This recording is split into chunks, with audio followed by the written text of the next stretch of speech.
There's a spooky legend about Gator Men lurking in the Florida Everglades, dating back to the 1700s.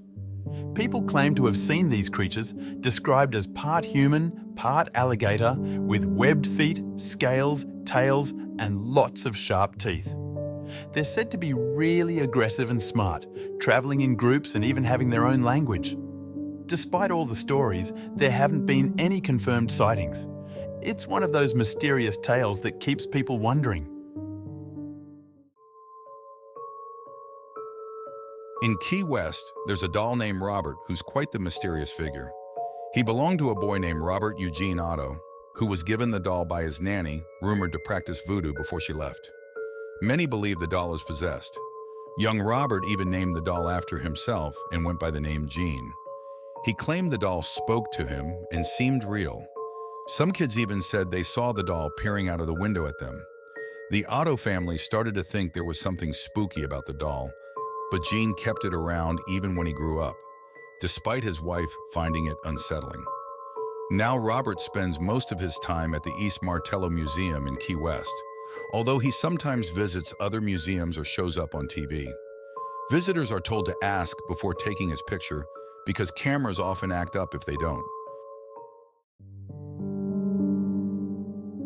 The story of the Bloody Bucket Bridge in Wauchula, Florida, goes way back to the Civil War times. They say there was a midwife who had just been freed from slavery. She was also rumored to be doing some terrible things.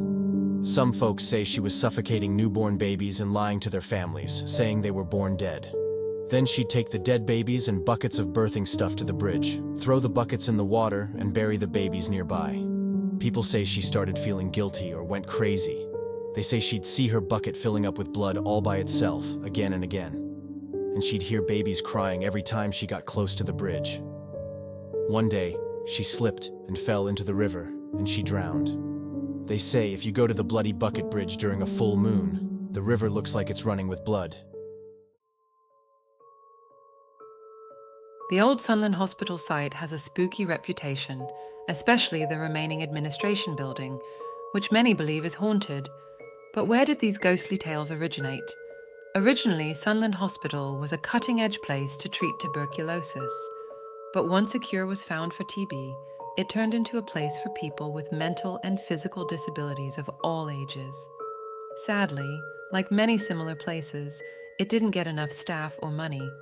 Reports started popping up about abuse and wrongful deaths. In 1970, an investigation revealed some shocking stuff: terrible living conditions, patients with infections, a dirty surgery area, and lots of rats. Patients were even tied to their beds, unable to stop rats from attacking them. By the early 1980s, Sunland was closed for good, becoming a spooky spot for ghost stories. People say they hear screams and see strange lights in the empty building. Even the swings outside move by themselves, supposedly with the spirits of the kids who died there. In Florida, there's a legend about a creature called the Skunk Ape, sort of like the state's own version of Bigfoot. It's known for its awful smell, hence the name. These creatures are said to be around 7 feet tall and love chilling in alligator caves with dead animals.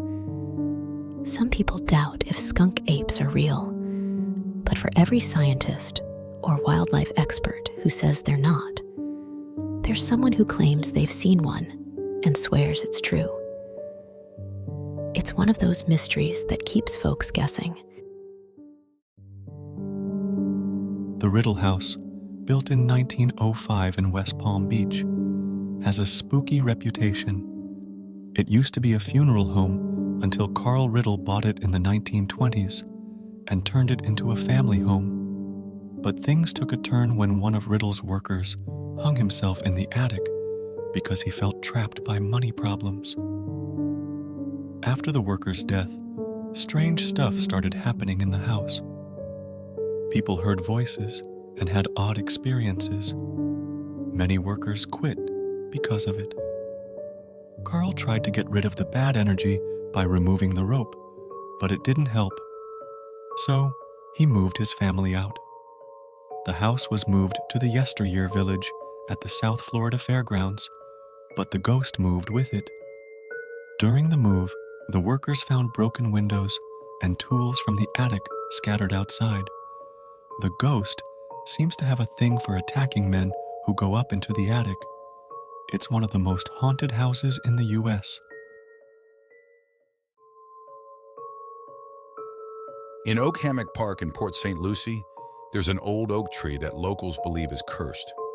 Back in 1971, before the park was even there, a man named Gerard Schaefer, who used to work for the Broward County Sheriff's Office, did something terrible. He raped and killed two 19-year-old girls, Colette Goodenough and Barbara Ann Wilcox, and buried them under that very oak tree. He got caught, went to prison, and was killed there in 1995. The girls had been missing since January 8, 1973, but their bodies weren't found until 1977, when some fishermen saw bones sticking out of the ground. People in the area tell all kinds of spooky stories about the tree. They say you can hear terrifying screams coming from the woods around it, see ghostly figures, and that cameras act up near the tree. Some folks even called the police, claiming they saw people in robes doing weird rituals there. In 1993, the local church tried to get rid of the evil by doing an exorcism and putting up a cross, but nothing seemed to change. People tried to chop down the tree, but their chainsaws broke or axes wouldn't work. I hope you found these stories as chilling and unsettling as I did. It's a stark reminder that sometimes reality can be stranger and more frightening than fiction. If you enjoyed these tales of suspense, make sure to hit that like button and subscribe for more spine-chilling content. This is your host, Nicholas Black. Until next time.